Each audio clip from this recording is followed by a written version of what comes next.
And so I made enough money to keep me coming back, but I didn't make enough money to be set free. And one of the ways and tactics that they used to keep you there was they would work you such strenuous hours and mess with your schedule so bad that you, on your days off, you couldn't get enough rest to have enough time to sort out your thoughts so that you could go look for another job. Welcome back to another episode of Elevate with CJ. I'm your host, CJ, and I help people that are stuck get moving again. In today's episode, I want to talk about someone being stuck in their job. I was stuck in a job back in my days when I worked at Dillard's, worked my way up from a salesperson all the way up to management. And when I got there, I was stuck. And so I made enough money to keep me coming back, but I didn't make enough money to be set free. And one of the ways and tactics that they used to keep you there, they would work you such strenuous hours and mess with your schedule so bad that you, on your days off, you couldn't get enough rest to have enough time to sort out your thoughts so that you could go look for another job. So what the design was like they would have you during the week. So we worked 6 days a week, 8 to 10 hour days, and we were on salary. So they pretty much owned our soul at the time. I don't know if they still do the same thing or not. Hope they don't. I hope they've changed that mindset, but I doubt it because it worked for them. And so what they would do is they would have you close one night and then open the next morning. What that meant was you'd get off around 9:30, 10 o'clock. I had to drive about half hour home, so I get home about 10:30. Then I would go eat something, relax for about an hour, go to bed around 11:30, midnight time frame, and then I would have to get back up at 4:30 in the morning so that I could make the commute back to Dillard's to open the store at 6 in the morning. This is by design, so you're completely exhausted. You work another 10-hour day, and then after that, you would come in and work a normal shift from 8 to 6 or something like that, or 8 to 7. On your day off, you were just completely exhausted, didn't want to spend time with the family, didn't want to do anything but lay around and rest because you were completely tired and exhausted.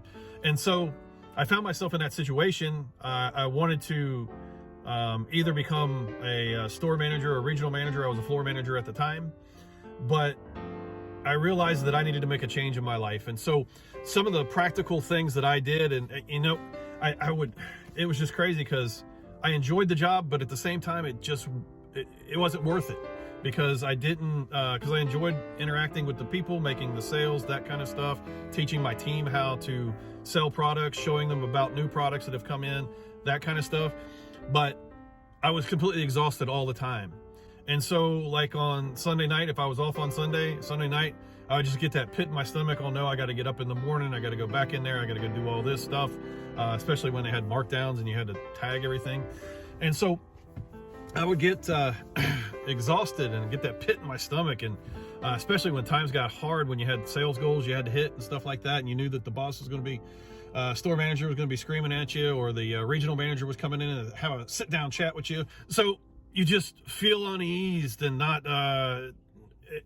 want to work. And then at one point I just wanted to blow it all up and just quit and be like, nope, I'm not doing it no more. And I started thinking back about to that time and how I've helped some of my mentees get through that time in their life when they were just stuck. Because you can get stuck because you don't have enough time to look for another job. You don't have and even if you had the time, you're too tired to go look for another job. And then they changed your hours all the time, so you couldn't schedule an appointment to have an interview because if you didn't show up for work, that was just another type of heck that you're gonna have to pay, which was just a horrible position for myself to be in. It was a result of the 2008 downturn. I had to take what I could get and work my way up to get somewhat financial back to where I was before. And so I got into a point where I had paid off my debts. I was back to some breathing room. The only thing I had was a small house payment. My mortgage was like $800 back in the day, which is awesome. I wish I had that today. When I was stuck, I started thinking about is you've got to figure out, okay, so I've got some vacation time. What you've got to do is you've got to plan this out. You got to say, okay, on this day I'm off. Next week I think I'm off on this day. That's kind of the rotation. And on those days off, and then on that week off, schedule. I know it's vacation. You want to go spend time with the family and you want to relax, but you've got to get out of this life or you ain't going to have a life. And so you've got to make your plan of escape. And then the other thing, you don't want to go back into the same thing that you're doing now. So figure out what you want to do. And so what I did is I sat down and I looked back at 2008 and I said, okay, because I lost my job. I had a good job in 2008, making about $80,000 a year, and lost my job and ended up working at Chick-fil-A making $10.50 an hour. And so that really sucked. And so I managed to work my way back up. At Dillard's, I was making around $60,000 a year, roughly, with them. And so I was kind of back, but I had my bills paid off at this point, other than the mortgage on the house. I started thinking back in 2008 when the financial crash took place, who still had jobs during that time? And so people that I thought of during that time that had jobs was doctors, lawyers, and insurance agents, real estate workers. And then I started thinking, okay, well, I don't have time to become a doctor.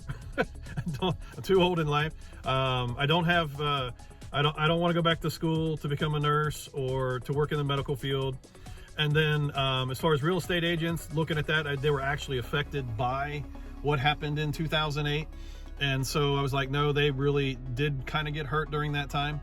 And then I started thinking about insurance, and insurance agents worked through the whole time. They had a little blip, but that's something that somebody has to buy each and every time. And so I was looking for job security. I was looking for a change, but I was looking for job security, and I was looking for something that paid me a decent salary, and then eventually something that I could possibly own myself and be able to have control of my own time. And so that's the kind of thinking that you need to do, is you need to think, well, what do you really want? What's going to supply your financial needs, so that you can make your plans to go ahead and start that. Because when you're working in a retail environment like I was, there's no way to start a side hustle. There's no way. Because they just own your soul, unfortunately. So you need to find something either that you can live off of, that works less hours so that you can concentrate on your side hustle, or you need to find something that you love to do, that it doesn't matter, that you're willing to go there and work 12 hours a day, as long as it's paying you the right type of money.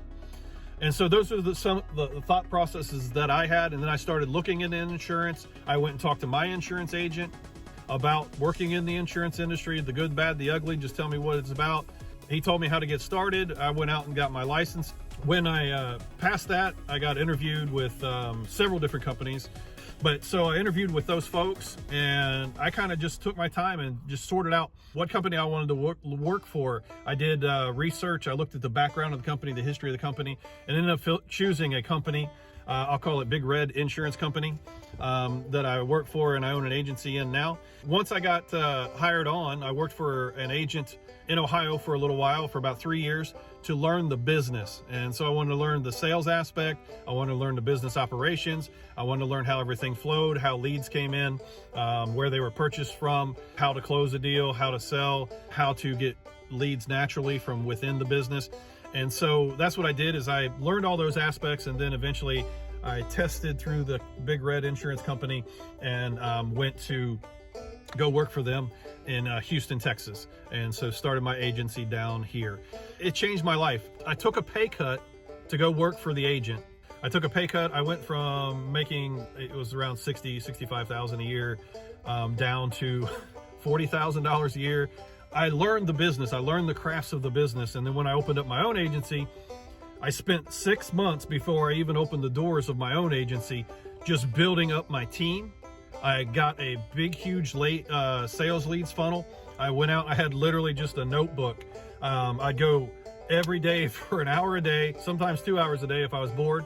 And I would just go door to door, and I would tell people at the store that I was at, I would tell them that, hey, look, I am starting an insurance agency here, and I would like to offer you a free quote. Could I get your name? Could I get your email address and a good phone number? And then when we open on day one, I'm going to give you a call, and we'll get you a free quote for some auto insurance, and we'll go from there.